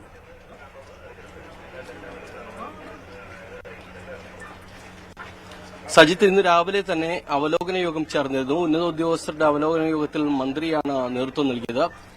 മന്ത്രി VN വാസവൻ അത് കഴിഞ്ഞ് വാർത്താ സമ്മേളനം നടത്തിയിരുന്നു. അതിൽ പ്രത്യേകിച്ചും ഇപ്പോൾ ഏർപ്പെടുത്തിയിരിക്കുന്ന സംവിധാനങ്ങളെല്ലാം ഫലപ്രദമാണെന്നാണ് മനസ്സിലാക്കാൻ സാധിക്കുന്നത് എന്ന് അദ്ദേഹം പറയുകയുണ്ടായി. എന്തായാലും ഇന്നലെ എത്തിയിരുന്ന 30,687 പേർക്ക് ഇന്നലെ ദർശനം സാധ്യമായി. അതുപോലെ ഇന്ന് 7 മണിക്കൂർ മാത്രമായിരുന്നു ദർശനം. എന്നാൽ ഇന്ന് 18 മണിക്കൂർ ദർശന സമയമുണ്ട്. ഇപ്പോൾ ഈ 2 മണിക്കൂർ ഇടവേള ഒഴിച്ചാൽ രാവിലെ 3 മുതൽ രാത്രി 11 വരെ ദർശന സമയമുണ്ട്. ഈ സമയത്തിനകത്ത് ഇപ്പോൾ 40,000-ഓളം പേർ പമ്പയിൽ നിന്ന് കയറിയതായി ആണ് നമുക്ക് കിട്ടുന്ന റിപ്പോർട്ടുകൾ. അത്രയും പേർ ഇപ്പോൾ ശബരിമല ദർശനം നടത്തി കാണില്ല, സന്നിധാനത്തെത്തി കാണില്ല. എങ്കിൽ പോലും പകുതിയോളം പേർ ഇപ്പോൾ ദർശനം നടത്തി 80,000 പേർക്കാണ് ഓരോ ദിവസവും ദർശനം നടത്താനുള്ള സംവിധാനം ഏർപ്പെടുത്തിയിരിക്കുന്നത്. വിവിധ ഇടങ്ങളിലായി ജർമ്മൻ പന്തലടക്കമുള്ള സംവിധാനങ്ങൾ ഏർപ്പെടുത്തി അവർക്ക് വിശ്രമിക്കാനുള്ള സംവിധാനങ്ങളെല്ലാം ഒരുക്കിയിട്ടുണ്ട്. അതുകൊണ്ട് തന്നെ സുഗമമായ ദർശനം സാധ്യമാകുന്ന ഒരു സാഹചര്യമാണ് ശബരിമലയിൽ ഉള്ളത്. ഇപ്പോൾ മഴ പെയ്ത് ഇരിക്കുകയാണ്. അപ്പോൾ തന്നെ മാറി ഇരിക്കാവുന്ന സംവിധാനങ്ങളെല്ലാം ഈ ശരണവഴികളിൽ ഒരുക്കിയിട്ടുണ്ട് എന്നാണ് അറിയാൻ സാധിക്കുന്നത്. അതാണ് എന്തായാലും തീർത്ഥാടനത്തിന്റെ ആദ്യ ദിവസങ്ങളിൽ തന്നെ വലിയ തിരക്ക് അനുഭവപ്പെടുന്നുണ്ട്. ശബരിമല സന്നിധാനത്ത് എത്തുന്നവർക്കെല്ലാം ദർശനം സാധ്യമാക്കാനുള്ള ഒരുക്കങ്ങൾ ചെയ്തിട്ടുണ്ടെന്നാണ് ദേവസ്വം മന്ത്രി വി എൻ വാസവൻ പറഞ്ഞത്. അദ്ദേഹത്തിന്റെ വാക്കുകളിലേക്ക്. ഇന്നലെ ബുക്ക് ചെയ്തിരുന്നത് 30,000-ഓളം വെർച്വൽ ക്യൂ ഉണ്ടായി. ആ 30,000-ലും വെർച്വൽ ക്യൂവിൽ വന്നത് 26,942. സ്പോട്ട് ബുക്കിംഗ് 2 തരത്തിലാണ്. അതിൽ തീർത്ഥാടകരുടെ 1,872, ഉന്നത ഉദ്യോഗസ്ഥ പ്രമുഖരും VVIPകളും എല്ലാം ഉൾപ്പെടെ 1,843. അങ്ങനെ ആകെ ഇന്നലെ 30,657 പേരാണ് ഇന്നലെ രാത്രി 12 മണി വരെ ദർശനം നടത്തി. ഇന്ന് രാവിലെ എത്തിയപ്പോഴേക്ക് അത് 50,000 കഴിഞ്ഞിരിക്കുന്നു. അപ്പൊ ആദ്യ ദിവസം നമുക്ക് പൊതുവിലുണ്ടായ സംതൃപ്തി, എത്തിച്ചേർന്ന മുഴുവൻ ഭക്തന്മാർക്കും ഇന്നലെ ദർശനം നടത്താൻ കഴിയും. കാലേ കൂട്ടി നമ്മൾ തുടങ്ങിവെച്ച മുന്നൊരുക്കങ്ങൾ വളരെ ഫലപ്രദമായി വിജയകരമായി നമുക്ക് പൂർത്തീകരിക്കാൻ കഴിയും. അതുകൊണ്ട് മുൻവർഷങ്ങളിൽ വന്നിരുന്ന അയ്യപ്പന്മാർ തന്നെ ഇന്നലെ നിലയ്ക്കലും പമ്പയിലും സന്നിധാനത്തിലുമൊക്കെ എത്തിക്കഴിഞ്ഞപ്പോൾ പുതിയതായി നമ്മൾ ഒരുക്കിയെടുത്ത സംവിധാനങ്ങളും പശ്ചാത്തല സൌകര്യങ്ങളും വിപുലീകരിക്കപ്പെട്ടത് അവരിലെല്ലാം സംതൃപ്തി ഉളവാക്കുന്ന സാഹചര്യം സംജാതമായി. പാണ്ഡിത്യത്തെക്കാൾ ഭക്തിയാണ് തന്നെ നയിക്കുന്നതെന്ന് ശബരിമലയിൽ മേൽശാന്തിയായി അഭിഷിക്തനായ അരുൺകുമാർ നമ്പൂതിരി. മേൽശാന്തിയായി അഭിഷേകം ചെയ്യുന്ന സമയത്ത് അയ്യപ്പനാണ് തന്റെ മനസ്സിൽ തെളിഞ്ഞതെന്നും അദ്ദേഹം ന്യൂസ് 18നോട് പറഞ്ഞു. ഏത് സങ്കല്പത്തിലും ഭഗവാനെ പ്രാർത്ഥിച്ചാലും നമ്മുടെ ഭക്തി ഉണ്ടെങ്കിൽ ഭഗവാൻ നമ്മുടെ എന്താന്ന് വെച്ചാൽ അത് അറിഞ്ഞ് ചെയ്യുമെന്നുള്ളതിന് സംശയമില്ല. എനിക്കുണ്ടായ അനുഭവമാണ് ഞാൻ പറഞ്ഞത്. ഞാനിപ്പോൾ 6ാമത്തെ പ്രാവശ്യമാണ് ശബരിമല മേൽശാന്തിയായിട്ട് അപേക്ഷിച്ചിരുന്നത്. ഞാനിപ്പം കൊല്ലം ലക്ഷ്മിയുടെ മഹാലക്ഷ്മി ക്ഷേത്രത്തിലെ മേൽശാന്തിയായി ഇരിക്കുകയാണ്. ഇപ്പം നമുക്കിങ്ങനൊരു നിയോഗം കിട്ടിയത്. അതും ശബരിമല, സ്ത്രീകളുടെ ശബരിമല എന്നാണല്ലോ പറയുന്നത്. അപ്പം സ്ത്രീ ശബ്ദം കൊണ്ട് നമ്മുടെ അമ്മയാണ് നമ്മുടെ സങ്കല്പം. മാതാ പിതാ ഗുരു ദൈവം എന്നാണല്ലോ നമ്മുടെ സങ്കല്പം. നമ്മളൊരു കുഞ്ഞ് ജനിച്ച് വീണ് കണ്ണു തുറന്ന് കാണുന്നത് അമ്മയാണ്. അമ്മയാണ് ആദ്യത്തെ ഗുരു. അന്നേരം നമുക്ക് അമ്മയിൽ നിന്ന് വേണം എല്ലാം തുടങ്ങാൻ എന്നാണ്. അത് ആ പരമാർത്ഥം അത് തന്നെയാണല്ലോ. അമ്മയല്ലേ നമ്മളെല്ലാം പഠിപ്പിക്കുന്നത്. ഇനി ജാർഖണ്ഡ് മഹാരാഷ്ട്ര തെരഞ്ഞെടുപ്പ് വാർത്തകളിലേക്ക്.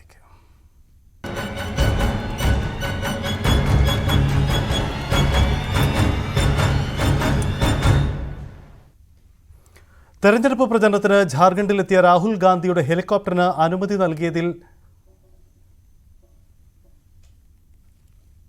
നൽകാൻ വൈകിയതിൽ പ്രതിഷേധം ഘടിപ്പിച്ച് ഇന്ത്യ മുന്നണി. സംഭവത്തിൽ കോൺഗ്രസ് നേതാക്കൾ തെരഞ്ഞെടുപ്പ് കമ്മീഷന് പരാതി നൽകി. പ്രതിപക്ഷ നേതാവ് രാഹുൽ ഗാന്ധി ഇന്നലെ തെരഞ്ഞെടുപ്പ് പ്രചാരണത്തിനായി ജാർഖണ്ഡിലെ ഘോഡയിലെത്തിയപ്പോഴാണ് സംഭവം. ഹെലികോപ്റ്റർ പറത്തുന്നതിന് എയർ ട്രാഫിക് കൺട്രോളിൽ നിന്ന് അനുമതി ലഭിക്കാൻ വൈകി. തുടർന്ന് രാഹുൽ ഗാന്ധിക്ക് 45 മിനിറ്റിലധികം കാത്തിരിക്കേണ്ടി വന്നു. പ്രധാനമന്ത്രിയുടെ സന്ദർശനത്തെ തുടർന്ന് ഫ്ലൈ സോൺ നിയന്ത്രണം ഏർപ്പെടുത്തിയതിനാലാണ് ATC അനുമതി വൈകിയത് എന്നാണ് കോൺഗ്രസിന്റെ ആരോപണം. രാഹുൽ ഗാന്ധിയുടെ തുടർ പരിപാടികളിൽ ചിലത് വൈകുകയും ചിലത് റദ്ദാകുകയും ചെയ്തതായി ജയറാം രമേശ് വ്യക്തമാക്കി. സംഭവത്തിൽ അടിയന്തരമായി ഇടപെടണം എന്നാവശ്യപ്പെട്ട് കോൺഗ്രസ് നേതാവ് ജയറാം രമേശ് തെരഞ്ഞെടുപ്പ് കമ്മീഷന് പരാതി നൽകി. അനുവദിച്ചു കിട്ടിയ ഷെഡ്യൂൾ അനുസരിച്ച് ഉച്ചയ്ക്ക് 1:15 ഘോഡയിൽ നിന്ന് മറ്റു സ്ഥലങ്ങളിലേക്ക് പോകാൻ രാഹുൽ ഗാന്ധിക്ക് കഴിയുമായിരുന്നു. അതാണ് ഫ്ലൈ സോൺ നിയന്ത്രണം മൂലം മുടങ്ങിയത്. പ്രധാനമന്ത്രിയുടെ തിരഞ്ഞെടുപ്പ് പ്രചാരണ പരിപാടികൾക്ക് മറ്റെല്ലാവരെക്കാളും മുൻതൂക്കം നൽകാനാവില്ല എന്നാണ് കോൺഗ്രസ് നിലപാട്. സംഭവത്തിൽ ഇലക്ഷൻ കമ്മീഷൻ വിശദീകരണം തേടണമെന്നും കോൺഗ്രസ് ആവശ്യപ്പെട്ടിട്ടുണ്ട്. ബിർസ മുണ്ടയുടെ ജയന്തി ദിനത്തിലാണ് ആദിവാസികളുടെ അവകാശങ്ങൾക്കായി നൽകിയ സംഭാവനകളെ അനുസ്മരിക്കാനെത്തിയ രാഹുൽ ഗാന്ധിയോട് മോശമായി പെരുമാറിയത് എന്നാണ് കോൺഗ്രസിന്റെ പ്രചരണം. ആദിവാസികളുടെ അവകാശങ്ങൾക്കും ഭരണഘടനയ്ക്കും വേണ്ടിയുള്ള രാഹുൽ ഗാന്ധിയുടെ ദീർഘകാല പോരാട്ടം തടയാനാകില്ലെന്നും നീതിക്ക് വേണ്ടി വോട്ട് ചെയ്യണമെന്നും യൂത്ത് കോൺഗ്രസ് നേതാവ് BV ശ്രീനിവാസ്. BJPയുടെ നാണംകെട്ട സമീപനം ജാർഖണ്ഡിലെ ജനങ്ങൾക്ക് നന്നായി അറിയാമെന്നും അവർ വോട്ടിംഗ് ദിവസം അതിനുള്ള ശിക്ഷ നൽകുമെന്നും KC വേണുഗോപാൽ എക്സിൽ കുറിച്ചു. Election desk news 18. ഇന്ത്യയിലെ പാവപ്പെട്ടവരുടെ ക്ഷേമം ഉറപ്പാക്കുന്ന പദ്ധതികൾ 2014 ശേഷമാണ് ആരംഭിച്ചതെന്ന അവകാശവാദവുമായി രാജസ്ഥാൻ മുഖ്യമന്ത്രി ഭജൻലാൽ ശർമ്മ. രാജ്യത്തെ കരുത്തുറ്റതാക്കാനും വികസിപ്പിക്കാനും BJPക്ക് വോട്ട് ചെയ്യണമെന്നും ഭജൻലാൽ ശർമ്മ അഭ്യർത്ഥിച്ചു. 2014 के बाद देश के अंदर जो परिवर्तन आप देख रहे हैं, चाहे वो गरीब कल्याण की योजनाएं हो, चाहे वो विकास की योजनाएं हो, या आतंकवाद और नक्सलवाद का खात्मा हो, या दुनिया में बढ़ता हुआ भारत का गौरव हो, ये आपने देखा है. और इसलिए मैं आपसे निवेदन करने के लिए आया हूं.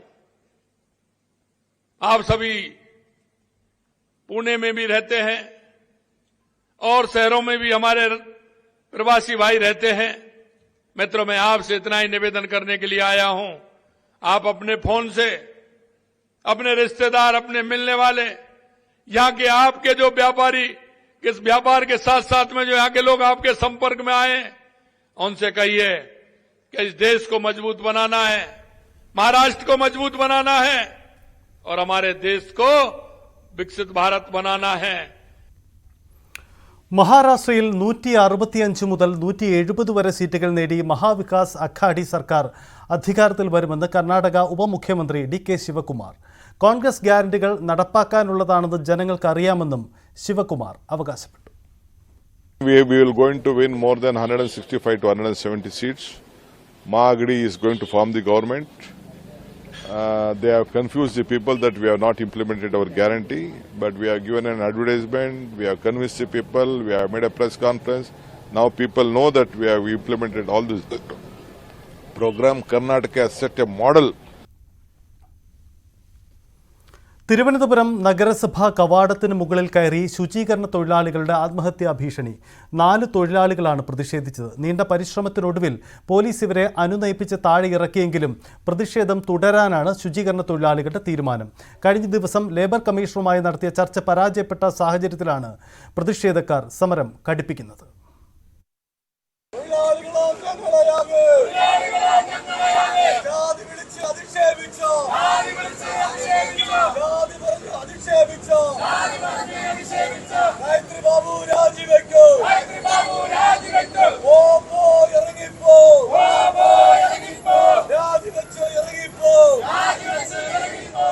നാടകീയ രംഗങ്ങൾക്കാണ് രാവിലെ നഗരസഭാ പരിസരം വേദിയായത്.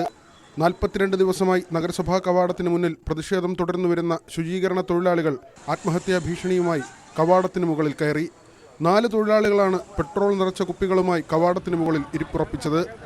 ഏറെ പരിശ്രമത്തിനും അനുനയ ചർച്ചയ്ക്കും ശേഷം പോലീസും ഫയർഫോഴ്സും ചേർന്ന് തൊഴിലാളികളെ സുരക്ഷിതരായി താഴെ ഇറക്കി.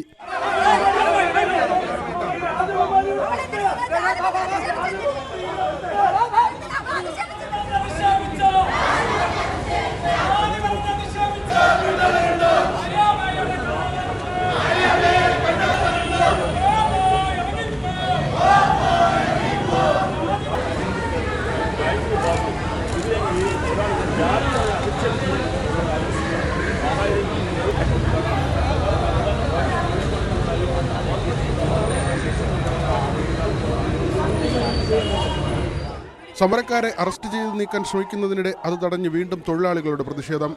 തുടർന്ന് സ്ത്രീകൾ ഉൾപ്പെടെയുള്ള തൊഴിലാളികൾ നഗരസഭാ കവാടത്തിനുള്ളിൽ തള്ളിക്കയറി കുത്തിയിരുന്ന് പ്രതിഷേധിച്ചു.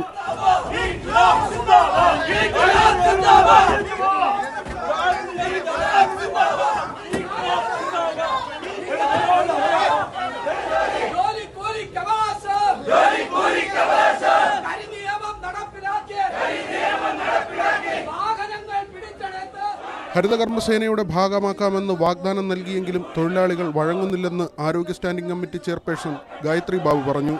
എല്ലാവരും സാധാരണക്കാരാണല്ലോ. സമരം ചെയ്യുന്ന മുഴുവൻ ആളുകളും ഒരു ജീവിത മാർഗത്തിന് വേണ്ടി ഉള്ള ആളുകളാണ്. അപ്പൊ അവര് ഉന്നയിക്കുന്ന പ്രശ്നം തെറ്റിദ്ധരിച്ചുകൊണ്ട് അവർ കാര്യങ്ങൾ കാണുന്നുവെങ്കിലും അവരെ കൂടി ചേർത്ത് നിർത്തണമെന്നുള്ളതാണ് നമ്മുടെ ആശയം. അപ്പൊ ഓരോ വാർഡുകളിലെ ഹരിതകർമ്മസേനയായി ഇവർ മാറിക്കഴിഞ്ഞാൽ നഗരസഭയുടെ നേരിട്ടുള്ള മോണിറ്ററിംഗും ഉണ്ടാകും, പൂർണ്ണമായൊരു ജോബ് സെക്യൂരിറ്റിയും സോഷ്യൽ സെക്യൂരിറ്റിയും എല്ലാം ഉണ്ടാവും. അപ്പൊ അതിലേക്ക് വരണമെന്നാണ് നമ്മൾ അഭ്യർത്ഥിക്കുന്നത്. പക്ഷെ എന്ത് ചെയ്താലും അതിലേക്ക് മാറില്ല എന്ന ഒരു വാശിയാണ് ഇതിന്റെ നേതൃത്വത്തിനുള്ളത്. ഞാൻ പറയുന്ന തൊഴിലാളികൾക്ക് മുഴുവനുമല്ല.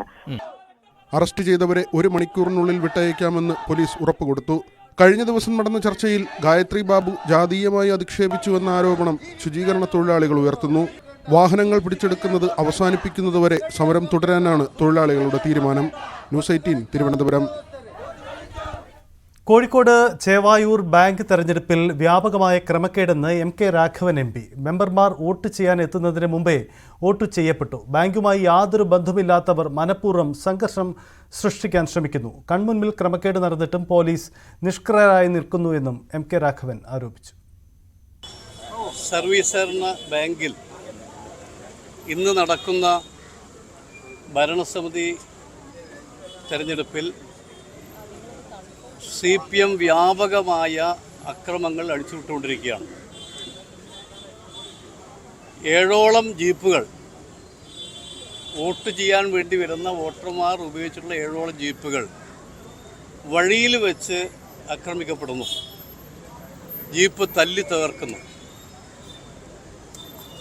അതുമാത്രമല്ല, വ്യാപകമായി കള്ളവോട്ട് ചെയ്യുന്നു. അതിന് പോലീസും കൂട്ടുനിൽക്കുന്നു, സഹകരണ വകുപ്പിലെ ഉദ്യോഗസ്ഥന്മാരും കൂട്ടുനിൽക്കുന്നു. കള്ളവോട്ട് ചെയ്തവരെ കയ്യോടെ പിടികൂടി പോലീസ് ഏൽപ്പിച്ചാലും പോലീസ് അവരെ വെറുതെ വിടുന്നൊരവസ്ഥ ഉണ്ടായിക്കൊണ്ടിരിക്കുന്നു. സുരക്ഷ മുൻനിർത്തി സ്വാഭാവികമായി തൃശൂർ പൂരം നടപ്പാക്കണമെന്നതാണ് സർക്കാർ നിലപാടെന്ന് മന്ത്രി K രാജൻ. 20-ന് വനം മന്ത്രിയുടെ നേതൃത്വത്തിൽ കാര്യങ്ങൾ ചർച്ച ചെയ്യാൻ പ്രത്യേക യോഗം ചേരും. പൊതു അഭിപ്രായം രൂപീകരിച്ച് നാട്ടാന പരിപാലന ചട്ടത്തിലും നിലവിലെ പ്രതിസന്ധി സംബന്ധിച്ചും ഭേദഗതി സാധ്യമാകുമോ എന്ന് പരിശോധിക്കും. വെടിക്കെട്ട് സംബന്ധിച്ച പ്രതിസന്ധി മനുഷ്യനിർമ്മിതമാണെന്നും K രാജൻ. സീപ്ലെയിൻ പദ്ധതിയുമായി ബന്ധപ്പെട്ട് വിവാദങ്ങളിലേക്ക് പോവാതെ നാടിന്റെ പുരോഗതിക്ക് വേണ്ടി എല്ലാവരും സഹകരിക്കണമെന്ന് മന്ത്രി റോഷി അഗസ്റ്റിൻ. ആർക്കും യാതൊരുവിധ ബുദ്ധിമുട്ടും ഉണ്ടാകാതെ ടൂറിസം വികസനം നടപ്പാക്കണമെന്നാണ് സർക്കാർ ആഗ്രഹിക്കുന്നത്. മാട്ടുപ്പെട്ടിയിൽ സീപ്ലെയിൻ പദ്ധതി നടപ്പാക്കുന്നതിനെതിരെ വനം വകുപ്പ് രംഗത്ത് വന്ന സാഹചര്യത്തിലാണ് മന്ത്രിയുടെ പ്രതികരണം. പിട്ടാപ്പിളിൽ ഏജൻസീസിൽ ഓണസമ്മാന പദ്ധതിയായ 10,000 വിജയികളുടെ നറുക്കെടുപ്പ് കൊച്ചി ഇടപ്പള്ളി ഷോറൂമിൽ നടത്തി. നഗരസഭാ കൗൺസിലർ സഹന സാംജി, കസ്റ്റമർ ദമ്പതികളായ കരീമും റുക്കിയയും ചേർന്നാണ് നറുക്കെടുപ്പ് നടത്തിയത്. പുതിയ സമ്മാന പദ്ധതിയായ wonders of winter wow sale സ്കീമിന്റെ ലോഞ്ചും ഇതോടൊപ്പം നടന്നു. ബമ്പർ സമ്മാനമായി ഇലക്ട്രിക് കാർ ലഭിക്കും. ഡയറക്ടർമാരായ കിരൺ വർഗീസ്, മരിയ പോൾ, അജോ തോമസ്, ഫ്രാൻസിസ് പിട്ടാപ്പിളിൽ, ഡോക്ടർ ബോബി പാനിക്കുളർ എന്നിവർ പങ്കെടുത്തു. വളരെ വിശാലമായ പദ്ധതിയാണ് ഈ വർഷം ഞങ്ങൾ ഒരുക്കിയത്. 10,000 കസ്റ്റമേഴ്സിന് ആണ് ഈ വർഷം ഞങ്ങൾ സമ്മാനം കൊടുത്തിരിക്കുന്നത്. അതിന്റെ നറുക്കെടുപ്പാണ് ഇപ്പോൾ ഇവിടെ നടന്നത്. നിങ്ങളെല്ലാവരും കണ്ടതുപോലെ ലൈവിൽ ഈ കസ്റ്റമേഴ്സ് എല്ലാവരും കണ്ടതുപോലെ എല്ലാ ഷോറൂമുകളിലും എല്ലാ കസ്റ്റമേഴ്സിനെയും മുൻകൂട്ടി അറിയിച്ച് ലൈവായിട്ട് ഈ 10,000 പേരുടെ നറുക്കെടുപ്പ് ഞങ്ങളിവിടെ കാണിച്ചു. ഇനി ഈ ഓരോ കസ്റ്റമേഴ്സിനെയും അതാത് ബ്രാഞ്ചുകളിൽ നിന്ന് നേരിട്ട് കോൺടാക്ട് ചെയ്ത് അവർക്ക് ഈ സമ്മാനം ഞങ്ങൾ വിതരണം ചെയ്യുന്നതാണ്. ഇനി നോക്കാം സ്വർണം വെള്ളി നിരക്കുകൾ. കവിത ഗോൾഡ് ആൻഡ് ഡയമണ്ട്സ് ഇന്നത്തെ സ്വർണം വെള്ളി നിരക്കുകൾ നിങ്ങൾക്കായി സമർപ്പിക്കുന്നത് Kavitha gold and diamonds. Choose your special. സ്വർണം 22 ക്യാരറ്റ് ഗ്രാമിന് 6,910, പവന് 55,280.